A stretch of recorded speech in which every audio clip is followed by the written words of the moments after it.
Hello, it's Craig Turner-Bullock from Unleashed Education here. Welcome to another Editing Toolbox video. In these short videos, we share a quick tip, trick, or technique that we hope will help make your editing life a little bit easier.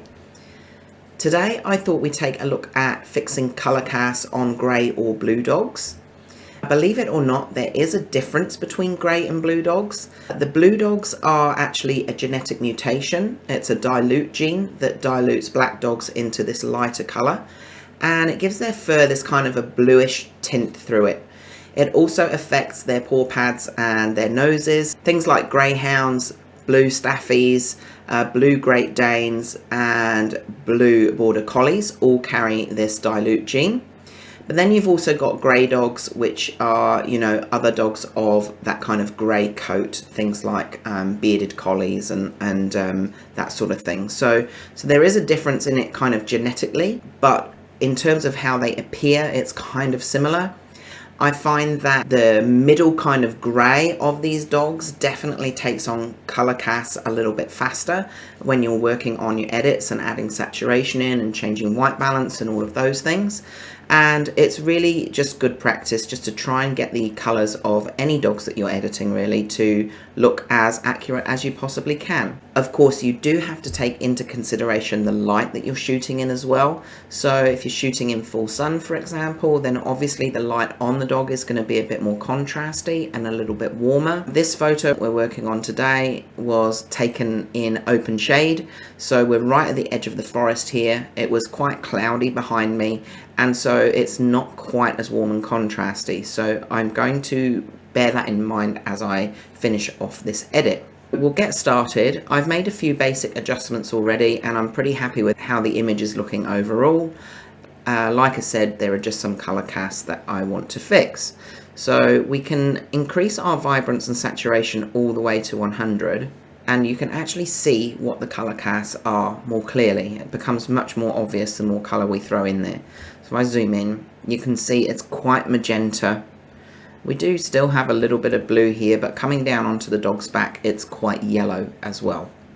And so we can fix those up relatively easily. You can do it in Lightroom just by using masks and, selecting the subject. One of the things that I would advise against in every situation, doesn't matter what color dog you're working with, is just desaturating. Even if you just desaturate the image selectively in very specific areas, it becomes very apparent very quickly. You can start to see that this is now a black and white dog in a color world. Don't forget as well that it is actually quite normal for fur to take on color casts in different lighting situations. We don't want to eliminate that entirely, we just want to minimize those effects. It's just not really the best way to tackle this and make the dog look accurate. It doesn't mean you can't desaturate a little bit, but just use this tool gently. I'll rarely go more than -20 on saturation. So what is the best way to tackle this? Well, the best way is to tackle it with using the temperature and tint for your white balance, and by using selective coloring. We can use the desaturation slightly, and we can even change the hue here in the masks.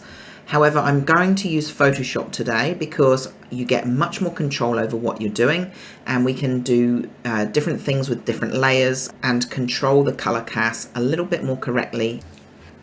Okay, so I've masked the dog in Photoshop, and so now I can start applying my adjustments to this image. You'll notice from the mask that I've taken it off of the dog's eyes and the collar as well, because all I want to do is affect the color of the fur. So first of all, I'm going to go Command and B, and if we think back to the color casts that were on the image when we checked it in Lightroom, it was a little bit yellow and a little bit magenta.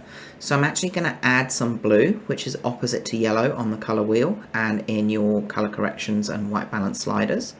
And the same with magenta, I'm going to add some green in here. So the magenta green slider affects the images much more quickly and dramatically than, say, the yellow and blue or even the cyan and the red. But I think that's not too bad. And I am actually going to add in a little bit of cyan as well, just so any redness there is removed.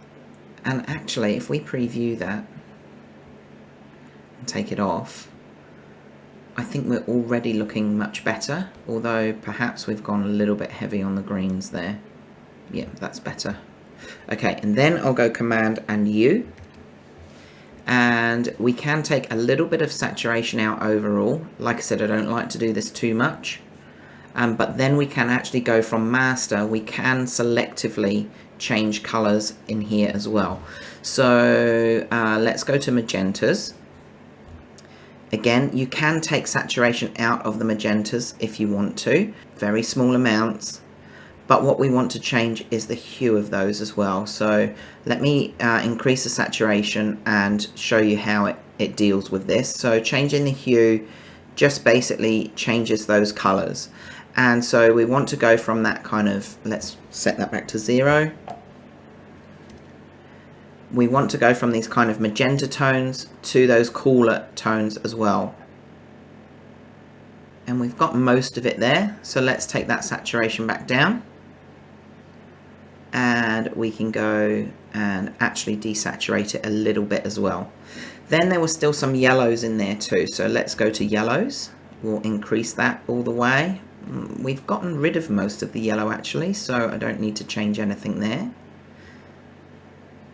So let's just check the other colors as well. So yeah, so there's a little bit of red. Let's change that to cooler and take the saturation back down there too. I think that's pretty much all of the colors that we had. We'll check greens. No, there's no greens in there. So now I'll go back to the master and we can play with the lightness slider.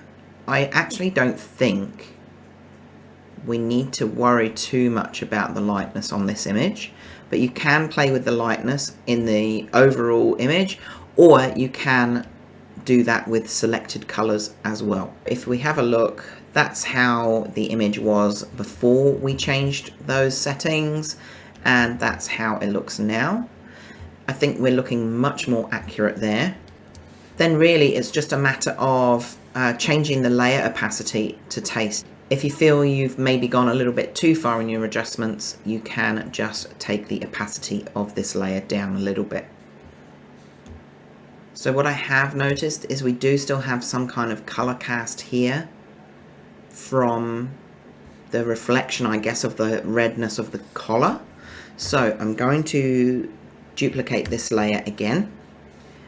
I'm going to repeat the process basically, so Command and U, and I'm going to take out some of the general saturation, but also the reds, cool those down, and take a little bit of saturation out there. And I think there's magenta here too, so again a little bit of saturation out, cool those magentas down, maybe add in a little bit of lightness there. Okay, and now I'll just check what I've done on the rest of the image. I think it's too heavy, and then I'll just grab my brush and just mask it away from the rest of the dog.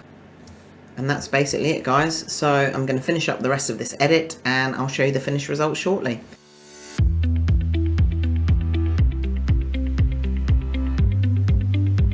Thank you so much for joining me on this Editing Toolbox video. I hope that it has helped you demystify some of the things that are best practices for correcting color casts in blue and grey dogs. And I'll see you again for another Editing Toolbox video really soon.